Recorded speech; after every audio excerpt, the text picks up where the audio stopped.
সম্মানিত দিনী ভাই এবং বোনেরা, আসসালামু আলাইকুম আরহামতুল্লাহি ওবারাকাতুহু। সহি কোরআন শিক্ষা ক্লাস 1, প্রথম 7টি হরফের মায়াবী উচ্চারণ। আমার প্রাণ প্রিয় দিনী ভাই ও বোনেরা, আশা করি আল্লাহর অশেষ রহমতে আপনারা সবাই অনেক ভালো আছেন। আজ থেকে আমরা একটি পবিত্র সফর শুরু করতে যাচ্ছি। তা হলো আল্লাহর কালাম সহিভাবে শেখার সফর।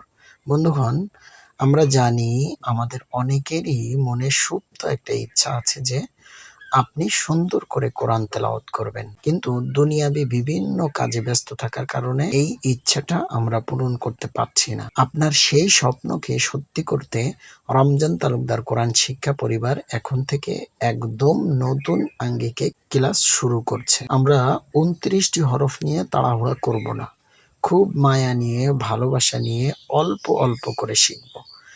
আজ প্রথম ক্লাসে আমরা শিখব আরবি প্রথম 7টি হরফের সঠিক ও সুন্দর উচ্চারণের নিয়ম। ইনশাআল্লাহ আপনি যদি শেষ পর্যন্ত সাথে থাকেন, আজই আপনার উচ্চারণে এক অভাবনীয় পরিবর্তন আসবে। তাহলে চলুন শুরু করি। প্রশান্ত মনে প্রথম হরফ আলিফ। আলিফ, আমার সাথে খুব নরম করে পড়ুন। আলিফ। দেখুন, এটি দেখতে একদম সোজা একটা দাগের মতো। আমাদের উচ্চারণটাও হবে একদম সোজা এবং স্বচ্ছ। মুখে কোনো চাপ না দিয়ে আলতো করে বলুন আলিফ। মাশাআল্লাহ। দেখুন, আপনার শব্দের দিকে খেয়াল করে কত সুন্দর শোনাচ্ছে। এবার স্ক্রিনের দিকে একটু মায়া নিয়ে তাকান। দেখুন, একই চেহারার 3টি হরফ, যেন দেখে মনে হচ্ছে 3টি ভাইয়ের মতো। বায়ের নিচে একটি মুক্তার মতো নোক্তা আছে। আপনার 2 ঠোঁটের ভিজা জায়গা থেকে আলতো করে লাগিয়ে বলুন বা।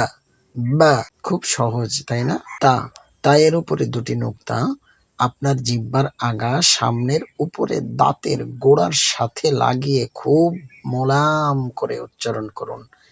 তা তা তা। তারপরে কি আছে? এটি হলো এই পরিবারের সব থেকে আদুরে হরফ। এর উপর 3টি নোক্তা আছে, খেয়াল করুন।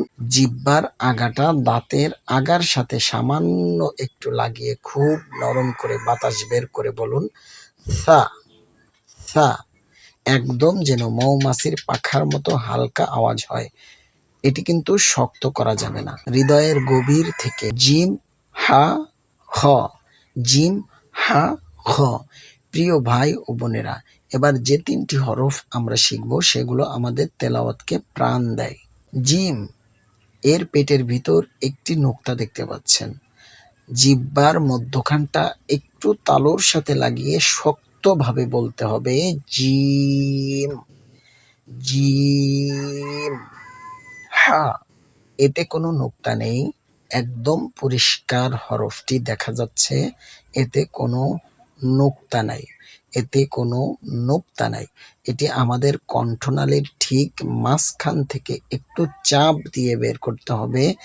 এমন ভাবে বলুন যেন একটা স্বচ্ছ বাতাস বের হচ্ছে, যেমন হা হা। এটি কিন্তু মাখরাজ বা উচ্চারণের প্রাণ। মাখরাজ বা উচ্চারণের প্রাণ। খ। খয়ের মাথার উপরে একটি নোক্তা। এটি আমাদের কণ্ঠনালীর শুরু থেকে আসবে। একটি গাম্ভীর্য নিয়ে মোটা করে বলুন খ। খ। ঠিক যেমন আমরা বড়দের সম্মান দিয়ে কথা বলি, তেমনি এই হরফটিকে একটু গম্ভীর আওয়াজে বলতে হবে। আসুন বন্ধুগণ, আমরা এই 7টি পবিত্র হরফ হৃদয়ে গেঁথে নিই। আমার সাথে আরেকবার তেলাওয়াত করুন, যেমন আলিফ, বা, তা, সা,